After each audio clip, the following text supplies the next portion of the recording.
Hey, Mike Stinger here, and in this video we'll be talking about the second generation Moto X.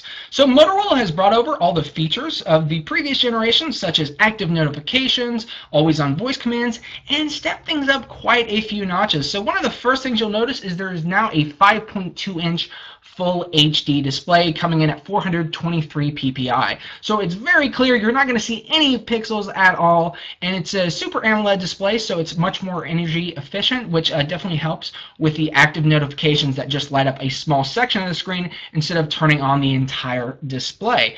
And in terms of design, it really feels just leaps and bounds above the previous generation Moto X. It comes in at 5.5 inches by about 2.8 inches, and at its thickest point it is just 9.9 millimeters, and it's actually just half a millimeter thinner than the previous generation Moto X.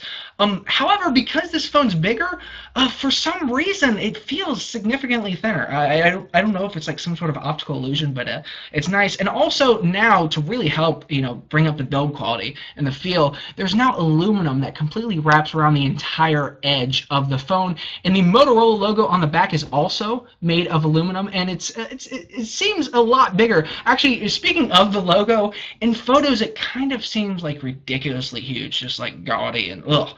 But I'm happy to say in person it doesn't seem ridiculously huge at all. Now on this front of this phone, there's a couple interesting things. So it now has the latest Gorilla Glass 3, which of course is more scratch resistant, shadow resistant, and all that stuff. But also one of the things that's not really advertised with Gorilla Glass 3 is it also has some antibacterial properties thanks to silver particles, silver ions, whatever. So it's kind of nice to know that at least some of the germs our hands come in contact with are being killed.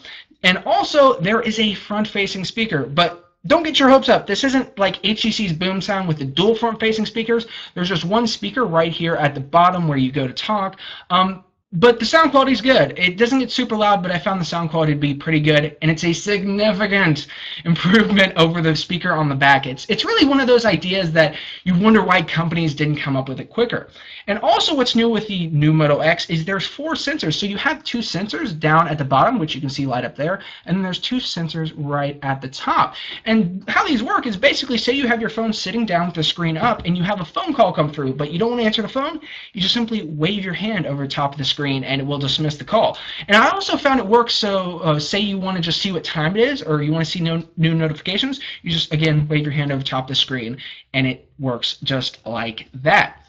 Now in terms of performance, the best way to describe the new Moto X is silky smooth. You really have to give Motorola credit with keeping the experience virtually stock Android, and also you have to give a high five to Republic Wireless for not loading up a bunch of crap and stuff you'll never use. It's powered by a 2.5 gigahertz Qualcomm Snapdragon quad-core processor and 2 gigabytes of RAM, so you're not going to have any problem like multitasking, playing games, whatever you need to do. Now in terms of cameras, there's a 2 megapixel camera in the front which can record in full HD, and on the back you have a slightly bigger 13 megapixel camera which can not only shoot slow motion full HD video, but also can record in 4K.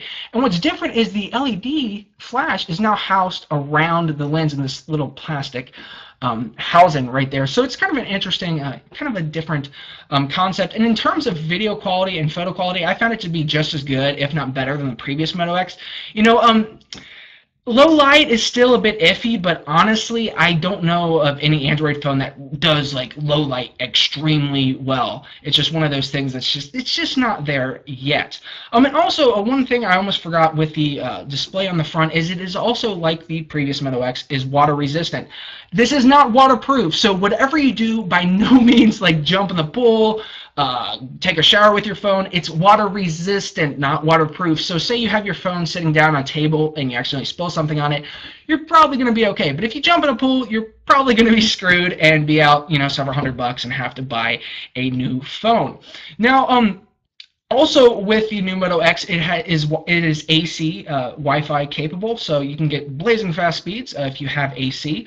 And I actually have my router downstairs and I'm upstairs, and even in the furthest corner of being upstairs, I still get at least 2 bars, so the reception and the range is very good.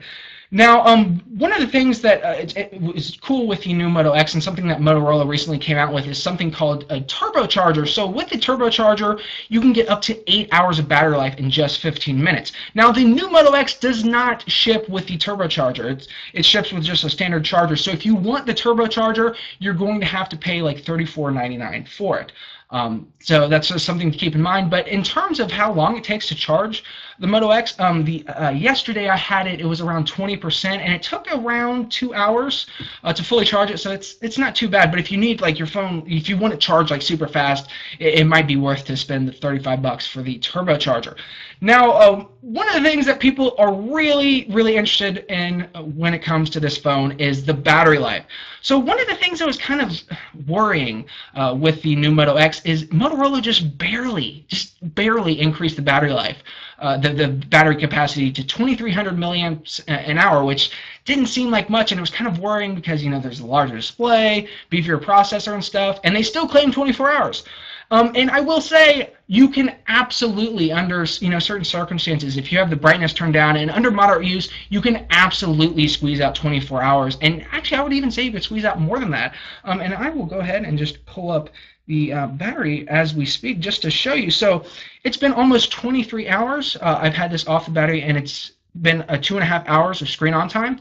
And there you go, 22% left. And usually at night, I with my other Moto X, when I had the previous generation, I would actually at night before I go to bed, I would put it in airplane mode. With this, I've just kept it on all the time, connected to Wi-Fi, 4G, and I mean, it pretty much speaks for itself. So you can definitely squeeze out 24 hours, if not more so, under the right circumstances. So, this new Moto X, I can't say really enough good things about it. It's as good, if not better, than the previous generation Moto X. And on Republic Wireless, my thoughts on Republic Wireless still stand. So if you're curious what my thoughts were on Republic Wireless, you can click the annotation below, or it's linked below in this video, to skip to a part of my last video that talks about Republic Wireless. As long as you have good Sprint coverage wherever you're going to be commuting to, you're going to absolutely love it. The Wi-Fi calling is seamless. It's just fine. Sometimes there's a little bit of a delay, but it's not a huge deal. And also, Sprint recently rolled out 4G to my area, so on average I get about 7 megs down and 3 or 4 megs up, which is plenty fast for what I need. So if you're looking to get the new Moto X, it's going to cost you starting at $399 on Republic Wireless for the 16GB version, and you can actually do some Moto Maker customization for free. However, if you want like a wood back or leather back, that's obviously going to cost you extra. And speaking of the customization, I just like black, so I just went with the black version. And if you're kind of in the same boat where you just want white or black and don't want to customize, you might want to customize. The black back, and I'm sure the white is probably about the same. It's like this flat matte finish, and honestly, it's kind of ugly in my opinion. Some people might be different, but I think it's kind of ugly. I actually went ahead and spent like $10 on a carbon fiber skin just for the back, because I'm not really a fan of the back. But overall, I mean, build quality is awesome. The aluminum really just brings out it just brings out more of a premium feel. The last Moto X kind of felt a little cheap. The display is great, the performance is great, the battery life is awesome. It's a great phone overall, and I can definitely see now why some people are calling it the perfect Android phone. It feels good in the hand. It doesn't feel as perfect as the previous generation Moto X, but when I'm using it, I don't have like this constant fear of, oh my God, it's gonna fall in my hand, it's too slick or anything like that. So great device, and for $399, starting at $399, it's just a fantastic deal.